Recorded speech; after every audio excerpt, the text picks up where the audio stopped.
ভগবান শ্রীকৃষ্ণ বলেন, অহংকার 4 প্রকারের হয়। উচ্চ শিক্ষার অহংকার, উচ্চকুলে জন্মের অহংকার, রূপের অহংকার এবং ধন সম্পদের অহংকার। অহংকার সবই ব্যর্থ, কারণ আপনি এসব কোনো কিছুই নিজের সাথে করে নিয়ে যেতে পারবেন না। আপনার সাথে যদি কিছু যায়, তাহলে সেটা হলো এই মধুমাখা সুধামাখা কৃষ্ণ নাম। কিসের এত অহংকার? ঘুম ভাঙলেই গতকাল, আর না ভাঙলেই পরকাল। এই পৃথিবী থেকে যখন চলে যাবেন, সাথে করে কিছু নিতে পারবেন কি? কিছুই নিতে পারবেন না। তাহলে এত অর্থ, এত ধন সম্পত্তি, বাড়ি গাড়ি কি হবে? প্রতিদিন দেখুন, যে ব্যক্তি মারা যায় তাকে যখন শ্মশানে পোড়ানো হয়, তিনি সাথে করে কিছুই নিতে পারেন না। শুধু পাশে বসে হরে কৃষ্ণ নাম জপ করে সবাই। আর এই সোনার দেহটা পুড়ে ছাই হয়ে মাটিতে মিশে যায়। আপনি নাস্তিক বা আস্তিক যাই হন না কেন, সাথে করে আপনি কিছুই নিতে পারবেন না। মৃত্যুর পর সাথে যাবে শুধু আপনার কর্মফল।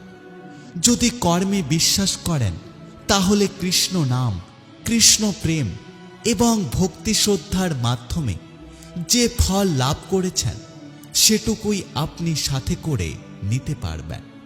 তাই সময় থাকতে নিজেকে পরিশুদ্ধ করুন, ভগবান শ্রীকৃষ্ণের কাছে আত্মসমর্পণ করুন। যুধিষ্ঠির মহারাজ ছিলেন স্থির, ধৈর্যবান এবং ধর্মপরায়ণ ব্যক্তি। তিনি হস্তিনাপুরের সিংহাসন ফিরে পেলেন। আর দুর্যোধন ছিলেন অহংকারী, ব্যভিচারী এবং দুরাচারী। তার একদিন ধ্বংস হয়েছিল।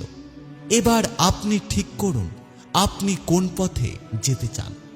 ধর্মের পথে হাঁটলে কষ্ট হবে ঠিকই, কিন্তু জয় আপনারই হবে। মনুষ্য জীবন দুর্লভ জীবন, খুব কষ্ট করে এই জীবন পাওয়া গেছে। তাই মনুষ্য জীবনের সৎ ব্যবহার করুন। অকাজ কুকাজ করে নিজের জীবনের মূল্যবান সময় নষ্ট করবেন না। ভগবান শ্রীকৃষ্ণের শরণাগত আমাদের একদিন না একদিন হতেই হবে। কাজেই সময় থাকতে শ্রীকৃষ্ণের শরণাগত হওয়া বুদ্ধিমানের কাজ। শ্রীচৈতন্য মহাপ্রভু জীবের উদ্ধারের জন্য, মানুষের কল্যাণের জন্য হরে কৃষ্ণ মহামন্ত্র কীর্তন করতে বলেছেন। এই হরে কৃষ্ণ মহামন্ত্র জপ করে আমরা যাতে চিত্ত জগৎ বা জগৎধামে ফিরে যেতে পারি, সেই ব্যবস্থাই তিনি করেছেন। তাই সময় নষ্ট না করে চলুন হরে কৃষ্ণ মহামন্ত্র জপ করি এবং নিজে নিজেকে উদ্ধার করি।